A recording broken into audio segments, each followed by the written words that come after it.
తాకట్లో ఉన్న బంగారాన్ని విడిపించి ఆ రోజున మార్కెట్ ధర కట్టి మిగిలిన డబ్బును మీకు అందిస్తుంది కొమ్మూరి గోల్డ్. దాని గురించి ఏమంటారు? ఆ యాంకర్ ఆయనకి వెళ్ళిన పర్సన్ గురించి ఏం చెప్తారు?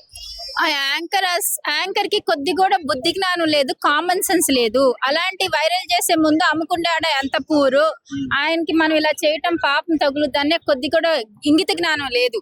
సో అది కరెక్టే కాదు. మనం పెద్ద పెద్ద రెస్టారెంట్స్ లో తెల్లారితే ఎన్నో వందల ఛానల్స్ లో ఎన్నెన్నో న్యూస్ చూస్తూ ఉంటాము.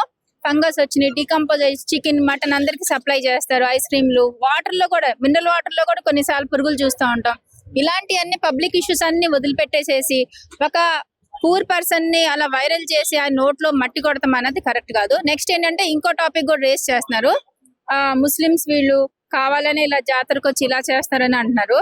ఇప్పుడు ముస్లిమ్స్ హిందూస్ అని కాదు కదా, హిందువుల్లో కూడా క్రిస్టియన్స్, అన్ని రిలీజియన్, ఈ రిలీజియన్ ఆ రిలీజియన్ కాదు, అన్ని రిలీజియన్స్ లో మంచి చెడు జరుగుతూ ఉంటది. ఆయన తక్కువగా కోవా బ్రెడ్ అమ్మినంత మాత్రం అది చెడ్డదని ఎవరు చెప్పారు? అది చెడ్డదేం కాదు. ఎక్కువ మంది కొనడం కోసం కూడా కొంతమంది రేట్ తగ్గించి లెస్ ప్రైస్ తో కూడా సేల్ చేస్తారు. తక్కువైనంత మాత్రాన దాన్ని మనం తక్కువగా చూడకూడదు. మరి అలా అని కూడా డిమార్ట్ లో ఆయన హెవీ డిస్కౌంట్ ఇస్తారు. ఎక్కడ లేని జనం అంతా చాలా సూపర్ మార్కెట్స్ ఉన్నాయి. మోర్ ఉంది, రిలయన్స్ ఉంది, నెక్స్ట్ విజేత సూపర్ మార్కెట్ చాలా ఉన్నాయి, రత్నదీప్, ఇవన్నీ వదిలేసి మనందరం డిమార్ట్ కి వెళ్తాం కదా.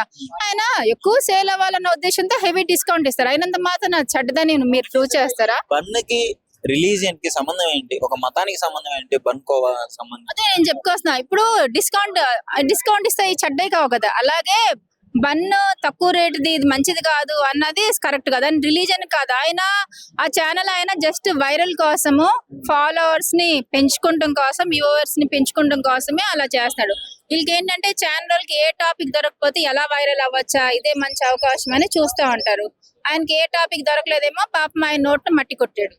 అంటే ఆయన వీడియో చాలా బాధగా అనిపించింది. ఆయన అందరూ కలిసి చుట్టుముట్టేసి ఏం తెలియని ఆయన్ని నువ్వు తప్పు చేసావు, నువ్వు నిజంగా వాళ్ళని చంపడానికి అంటారు. హిందూ ముస్లిం ని నరుక్కుని చావటానికి మధ్యలో రిలీజియన్ ని అసలు ఎందుకు చేస్తున్నారు? అసలు ఆ ఛానల్లో ఎవరు ఏంటి అసలు పట్టుకుని అడగాలి ఒకసారి. ఎవరు ఆ ఛానల్లో? అలాగంటమే కరెక్ట్ కాదు. మొత్తానికి మీరైతే అతనికి సంబంధించట్లేదు పాపమ్మ. అవును, రిలీజన్ పరంగా ఎన్నో ఉన్నాయి కదండి. మనం గవర్నమెంట్ హాస్టల్ రీసెంట్ గా న్యూస్ చూసాం. కులిపోయిన వెజిటేబుల్స్, సొరకాయలు అవన్నీ పిల్లలకి పెడుతున్నారంట. అలాంటి ఛానల్స్ చూపించచ్చు కదా గవర్నమెంట్ ఆటలో ఇట్లా జరుగుతుందని. అన్ని స్టేట్స్ లో, ఒకటని కాదు, ఒకటని చూపించారు. మన చాలా స్టేట్స్ ప్రైవేట్ ఆటలో ఫీజు తీసుకుంటే వరస్ట్ ఫుడ్ పెడతారు. అలాంటివి చూపించుకోవచ్చు కదా, రెస్టారెంట్ చూపించుకోవచ్చు కదా, ఎన్నెన్నో ఉన్నాయి. మన పక్కన ఫుట్పాత్ మీద కొన్ని గలీజీ ఉంటాయి. అలాంటివన్నీ వదిలేసేసి పుట్టి ముస్లిము వీళ్ళే ఎలా చేశారు కాబట్టి వాళ్ళు ఏం అనలేరు. అవును, ఎకనామికల్ గా వీక్ కాబట్టి అలా ఏం చేయలేరు కాబట్టి అలా చేస్తున్నారు. స్ట్రాంగ్ గా ఉన్న వాళ్ళైతే ఏమి చేయలేరు. స్ట్రాంగ్ గా ఎవరైతే ఎకనామికల్ గా ఫైనాన్షియల్ గా స్ట్రాంగ్ ఉన్న వాళ్ళైతే ఏం చేయలేరు. ఎవరైతే వీక్ గా ఉంటారు వీళ్ళు ఏం చేయలేరు అని కూడా వాళ్ళ బలహీనత చూసి కూడా వీళ్ళు ఆడిస్తారు అనమాట. నమస్కారం అండి. ఈ కోవా బన్ గురించి ఇన్సిడెంట్ జరిగింది కదా, సోషల్ మీడియాలో అదే చక్కర్లు కొడుతుంది. చాలా మంది ఆ కోవా దానికి సపోర్ట్ చేసుకుంటూ వీడియోలు కూడా అప్లోడ్ చేయడం జరుగుతుంది. ఫస్ట్ ఆఫ్ ఆల్ ఇక్కడ మెచ్చుకోవాల్సిన విషయం ఏంటంటే అండి, అది చిన్నదైనా కానీ మొదలు పెట్టారు అడగడం అనేది, ప్రశ్నించడం అని చెప్పి మొదలు పెట్టారు. ఇది ఏంటంటే మెయిన్ థింగ్ మనకు వచ్చేసి లవ్ జిహాదు, ఫుడ్ జిహాదు, ల్యాండ్ జిహాద్ లాంటివి. దీంట్లో ఇది వచ్చేసి ఫుడ్ జిహాద్. కాకపోతే చిన్న వ్యాపారస్తుల మీద పడడం అనేది, ఒకటి చూడండి, కుక్కని ఎవడైనా కానీ ఊరిని తరిమేయగలుగుతాడు, కానీ పోటీ అనేది సింహం మీద పడ్డప్పుడు తెలుస్తుంది. అది అనేది పెద్దవాటి మీద పడాలి. ఇప్పుడు ఒక పాన్ పరాగ్ అని చెప్పేసి యాడ్ వస్తుంది, దాని మీద 3 హీరోలు ఉన్నారు. 3 హీరోలు కూడా కోటాను తీసుకుని యాడ్ చేస్తున్నారు. అంటే వాళ్ళకి ఆ సంపాదన ఎక్కడి నుంచి వస్తుంది? ప్రజల ఆరోగ్యాన్ని నాశనం చేస్తే ఆ సంపాదన వాళ్ళకి వస్తుంది. అంటే అంత సంపాదన ఇచ్చి వాళ్ళని పెట్టుకొని కూడా అడగడానికి మనుషులు భయపడుతున్నారు.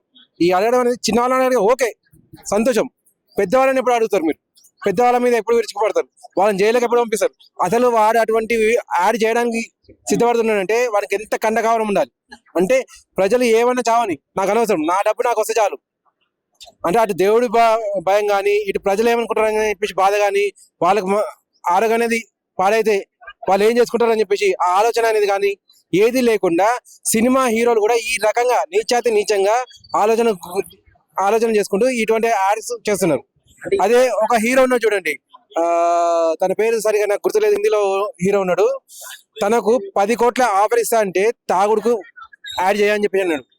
నాకు కావాల్సింది ప్రజల ఆరోగ్యం, కావాలంటే నాకు సినిమాలు రాకపోయినా పర్లేదు, మీరు దీంతో సినిమాలైనా వదులుకుంటా కానీ ఇది మాత్రం చేయని చెప్పాను. అదిగో అటువంటి హీరోని పట్టుకొని వీటికి అగెనిస్ట్ గా చేయండి ఏమైనా, మేము కూడా సంతోషం, మా ప్రజల ఆరోగ్యాలు కూడా బాగుపడతాయి. అంటే మేడారం జాతరలో జరిగిన ఇన్సిడెంట్ గురించి ఏమంటారు అంటే అందరూ గుమ్ముగూడి నువ్వు తప్పు చేసావు దీనికి ఎక్స్పైరీ డేట్ చూపించు, చెట్టుకు కట్టేసి కొడతాము, పోలీసులకు ఫోన్ చేసి పట్టిస్తాము, ఏంటి దీని గురించి చెప్పేది ఒకటేనండి, చిరు వ్యాపారిని వాడికి తెలిసో తెలియకో తీసుకొచ్చింది అక్కడికి, దానికి ఎక్స్పైరీ డేట్ ఉంటుందనే విషయం కూడా మనకు తెలియదు. ఆ విషయం మనకు మర్యాద చెప్పండి. అలా బెదిరించడం వల్ల రేపు పొద్దున వాడి ఇంటికి వెళ్ళాల్సిన 10 రూపాయలు కూడా రాకుండా మీరు ఆపుకున్నారు. అది ఎక్కడి నుంచో వాడు అప్పో చేసుకొని 1000 రూపాయల సామాన్ తీసుకొచ్చేసి అది అమ్ముకుంటే ఇంకో 1000 రూపాయలు దొరుకుతాయేమని చెప్పి వచ్చిన వాడు అక్కడికి. దీనివల్ల ఆరోగ్యం పాడవుతుంది అనే విషయం తెలిస్తే వాడు అసలు రానే రాడు. ఎందుకంటే వాడికి కూడా పిల్లలు ఉన్నారు, వాడు కూడా పిల్లలను పోషించుకోవాలి. ఆ మాత్రం జ్ఞానం ఉన్నాడు. కాకపోతే వానికి తెలియదు ఎక్స్పైరీ కూడా ఉంటుంది. ఇది కనిపించి ఒక బన్ను కదా, ఇది ఈ రోజు తిన్నా నాకు పని చేస్తుంది, వారం రోజుల తర్వాత పని చేస్తుంది అనే ఆలోచనతో వాడు వచ్చిన అక్కడికి. వాడి మీద కాదు పడాల్సింది, పెద్దవాళ్ళ మీద పడండి, పెద్దవాళ్ళ మీద విడిచిపడండి. దయచేసి పెద్దవాళ్ళని పట్టుకోండి. నమస్కారం అండి. నమస్కారం అండి. మేడారం జాతరలో జరిగిన ఆ కోవా ఇన్సిడెంట్ గురించి అసలు మీరేమనుకుంటున్నారు? తప్పు ఎవరిది అనుకుంటున్నారు? తప్పు ఒప్పులు పక్కన పెడితే ఏదైనా ఒక సమస్య పరిష్కారం చేయాలనుకున్నప్పుడు లీగల్ గా పరిష్కారం చేయాలి. ఇష్టానుసారంగా తాను వేరే మతస్థుడు కాబట్టి అతన్ని మాట్లాడడం కరెక్ట్ కాదు. అంటే ఏంటి అసలు కోవా గురించి, ఆ కోవాకి మతానికి సంబంధం ఏంటి? ఇప్పుడు కొంతమంది కొన్ని అనుమానాలు రేకెత్తిస్తున్నారండి, అది ఎంతవరకు వాస్తవం అనేది తెలియట్లేదు. దాన్ని పట్టుకుని ఇప్పుడు ఎక్కువ పర్సెంట్ ఈ కోవా బన్ అనేది ఎక్కువగా ముస్లిం సామాజిక వర్గం వాళ్ళే ఎక్కువ అమ్ముతున్నారు, మనం చూస్తున్నాం. అది అందులో ఏదో కలిస్తున్నారు, కలిపి హిందూ పిల్లలు పుట్టకుండా చేసేటటువంటి కెమికల్ ఏదో కలిపి అమ్ముతున్నారు వాళ్ళు అనేటటువంటి ఒక ఇష్యూని తీసుకొచ్చి తండ్రి కొడుకులు ఇద్దరి మీద ఈ రగడ చేయవలసిన వచ్చింది. అంటే వాళ్ళు ముస్లింస్ కూడా అమ్ముతున్నారు కదా అదే కోవాని, వాళ్ళు తింటున్నారు కదా. మరి అమ్ముతున్నారు, తింటున్నారు. నేను ఏమంటానంటే అలాంటి విషయం ఏదన్నా ఇబ్బందికరంగా ఏదన్నా పాపులర్ అయినప్పుడు అది లీగల్ గా వెళ్ళి చెక్ చేయించుకుని వాళ్ళ మీద ఏదైనా చర్య తీసుకునే పద్ధతి ఒకటి ఉంది. అంతే తప్ప ఇష్టానుసారంగా వెళ్ళి మ్యాన్ హ్యాండ్లింగ్ చేసి కొడతాము, చంపుతాము, కట్టేస్తాము అనడం మాత్రం కరెక్ట్ కాదు. మేడారం జాతరలో పాపం ఒక్కడే ఉన్నాడు, అందరూ గుంపు కూడి నువ్వు విధి చేస్తున్నావు అని బలవంతంగా ఆయనతో అనిపిస్తుంటే ఆయన కూడా తిని చూపించాడు, అయినా గానీ వాళ్ళు వదలలేదు. అంటే ఏంటి ఆ పరిస్థితి? అదే చెప్తున్నాను కదండి, ఎప్పుడైనా ఒక అపవాదం వచ్చినప్పుడు దాన్ని లీగల్ గా వెళ్ళాలి, అంతే తప్ప మ్యాన్ హ్యాండలింగ్ చేయడం అనేది పొరపాటు. ఎందుకంటే ముస్లింస్ లో తక్కువ మందే ఉంటారు అక్కడ అలాంటి హిందూ పండుగల్లో. అంటే హిందూ పండుగల్లో వాళ్ళు వచ్చి అమ్మడము ఏదైనా ఇబ్బంది పెడుతున్నారు అంటే ఈ మధ్య జరిగిన ఇన్సిడెంట్ల వల్ల అలా అనుకోవడం జరుగుతుంది. హిందువులు కూడా అమ్ముతూనే ఉన్నారు కదా, మరి ఆ లెక్కను తీసుకోవచ్చు కదా. సరే, ఏదేమైనా మనం మ్యాన్ హ్యాండ్లింగ్ చేయకూడదు, ఇబ్బంది పెట్టకూడదు. ఎవరైనా ఓ చిన్న బిజినెస్, అది ఏదో లక్షల కోట్లు సంపాదించేది కాదు, ఏదో పట్టుకూడు కోసం చేసుకున్నటువంటి కార్యక్రమంలో ఇబ్బంది పెట్టకూడదు. అలాగే జాగ్రత్తగా ఎవరైనా ఏ మతమైనా అన్ని మతాలు సమానమే మనకి. కాబట్టి ఒక మతాన్ని తప్పు చేస్తుందని చూపించకూడదు. అది కరెక్ట్ కాదు. తినే ఫుడ్లో మతాన్ని అంటగట్టకూడదు. నిజంగా మరి వాళ్ళ భవిష్యత్తు, వాళ్ళు ఏదో ఆ వ్యాపారంతో బతుకుతున్నారు, మరి వాళ్ళ వ్యాపారం తీసేనట్టే. వేళ అది కాదు, వాళ్ళు ఏం తప్పు చేయలేదని తెలిస్తే ఆ నష్టపరిహారం ఎవరు ఇవ్వాలి? కాబట్టి ఏదైనా ఒక సమస్య వచ్చినప్పుడు పరిష్కారం దిశగా ప్లాన్ చేయాలి తప్ప ఇలా ఇష్టానుసారంగా వెళ్ళిపోయి ఆ తర్వాత మీద దౌర్జన్యం చేసి దుర్మార్గం చేస్తే మాత్రం ఇది కరెక్ట్ అయిన పని కాదు, పద్ధతి కాదని నేను అనుకుంటున్నాను.